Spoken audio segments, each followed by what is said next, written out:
Hi, my name is Gerhard Schwann, and welcome to Selling Power TV. Today we have the pleasure of meeting with Nick Kane. He's managing partner with the Janek Performance Group. Welcome, Nick. Thank you, Gerhard. So let's talk about onboarding salespeople. I'm very passionate about that. It's a very important subject. What are the challenges that sales organizations experience when it comes to onboarding? Yeah.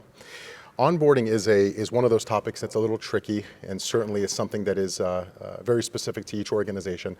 We actually recently conducted a survey and some research in partnership with Selling Power and found some interesting data on onboarding. Some of the more interesting facts that came out of the survey results was in total, sales organizations really lack three key areas that ultimately help them put together an effective onboarding program. Number one, there's a lack of formality to the onboarding program, right? It's just sort of, they're winging it or not really putting a lot of structure in terms of their onboarding programs. Number two was the type of training that's being delivered, right? And we could talk about that a little bit more, but an overemphasis on certain types of training and a lack of emphasis on other type of training. And then lastly was a key component, how does coaching from the management team ultimately help support new hires that are being brought on? And those are very, very important components. Do you suggest that sales organizations develop a process to integrate those three? Yeah, absolutely. Yeah, I think what we saw is most organizations that have formality to their onboarding process tend to ramp up their sales professionals far faster than those that are more informal. I'll give you an example. What we saw for organizations that reported that they had formality to their onboarding process, at 6 months on the job, 60% of their new hires were at full performance. For those that were informal, it was less than 40%. So it is a substantial difference, right? There needs to be formality to the onboarding process. The challenge is sales leaders, what we saw is they tend to have a strong focus and an overemphasis on hiring experienced sales professionals and let them lead, let them mentor and coach, and they don't really put any formality to the training program.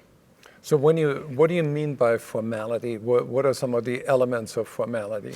There's a consistent approach. There's a consistent process. Right. There's a schedule. There's a variety of topics. Most organizations, what we saw that were more informal, primarily focused on product training and systems training. They lacked real selling skills training because again, they were focused on let's hire experienced salespeople. They can help support mentoring new hires. And there was an over-reliance on that type of hire. Right. The challenge with that, as you know, is the sales landscape has changed right over the last 10 or 15 years. Just because you were good at sales 20 years ago, let's say, or 15 years ago, doesn't necessarily mean you're going to be good today. Right? So it is important that organizations consider not only the formality in terms of structure, but also what topics are they actually covering in the sales training. So what is your recommendation when you're a sales organization, you want to improve the onboarding process? Mm-hmm. What obstacles do you need to be prepared for? And how can you overcome those obstacles? I think number one, consider how much time that you're lending to the onboarding process.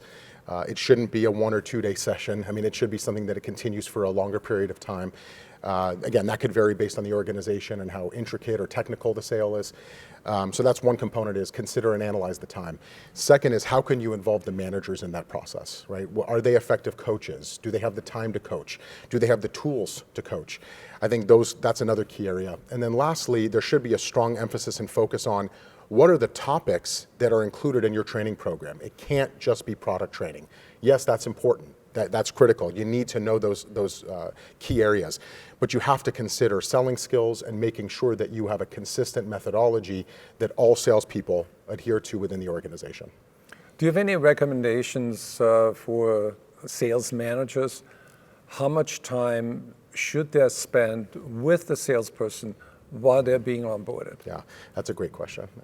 That's another key finding that came out of the research that we noticed, and a pretty big discrepancy. So when we conducted this research, we not only took the viewpoint of sales leadership, but we also considered frontline sellers as well to gain their perspective.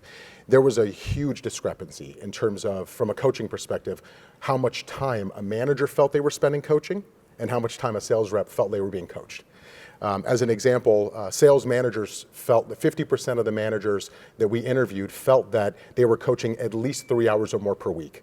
Compared that to 15% of the sellers thought they were being coached 3 times or more per week, or 3 hours or more per week. So I think the first definition is, or the first key point is, what is your definition of coaching?